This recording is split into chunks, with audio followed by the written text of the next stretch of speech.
Brutal home invasions, burglaries, and the trials that follow are no strangers to our newscast. But what happens to the victims of these terrible crimes in the months or even years after? Tonight, in the first of a three-part series on the aftermath of home invasions, News Center 16's Tricia Hart sat down with two sisters who were terrorized in their own home, and their lives will never be the same. Jasmine and Tikva Cataldo, as well as their two sons, were victims of what became known as the Boogeyman break-in of 2012. 4 men entered their Elkhart home under the cover of darkness, confined, threatened, and then robbed them. For the purpose of this interview, the sisters asked that their faces be blurred out. They want to maintain some privacy as they continue to recover from this trauma.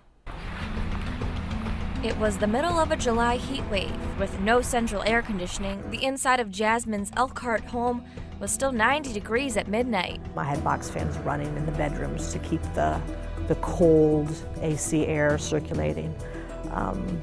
And I made a regrettable mistake. She left her window open. As Jasmine sat awake in bed, her 3-year-old son slept soundly beside her. Then, something out of the ordinary happened. Her door opened. And I'm staring at a person that does not fit in my house. I was staring at the barrel of his gun and looking between the barrel of his gun and his eyes and trying to make sense of it. Seconds later, that door swung open even further, revealing 2 more men. When there's 3 people at the door, you realize it's going to be much more challenging to negotiate because you are totally outnumbered. They asked her where her purse was, what valuables she had, exactly what you'd expect a burglar to want. But they weren't satisfied with Jasmine's answers. They let me take probably 2 steps into the hall, and then they pile drive me to the floor. They sublimated me to my knees.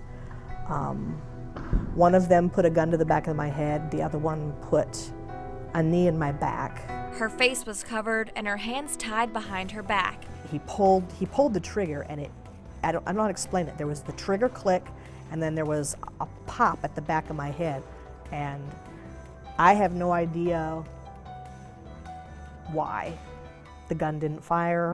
What the intruders hadn't realized yet was that down the hall, Jasmine's sister Tikva and her nephew Vinny were starting to wake up. We looked in each other's eyes, and I just had the feeling that this was not it. He was not satisfied. It wasn't enough that they were going to leave.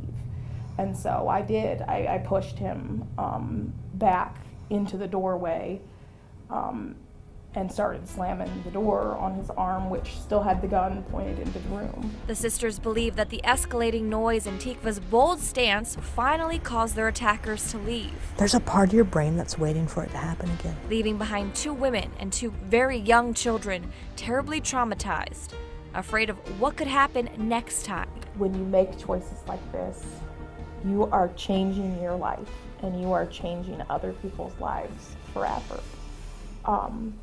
And it's not just a video game. It's real life, and you can't fix it. They say every day is a battle, trying to overcome a late onset fear of the dark.